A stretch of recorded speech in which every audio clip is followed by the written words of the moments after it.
ઘરના મંદિરમાં આ 5 મૂર્તિઓ અવશ્ય રાખો, નહીં તો પૂજા રહેશે અધૂરી.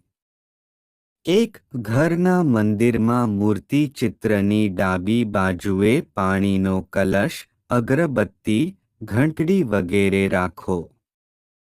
2. ઘરના મંદિરમાં લાલ અને પીળા રંગના કપડાથી બનેલું આસન બિછાવીને મૂર્તિઓ અથવા ચિત્રો સ્થાપિત કરો.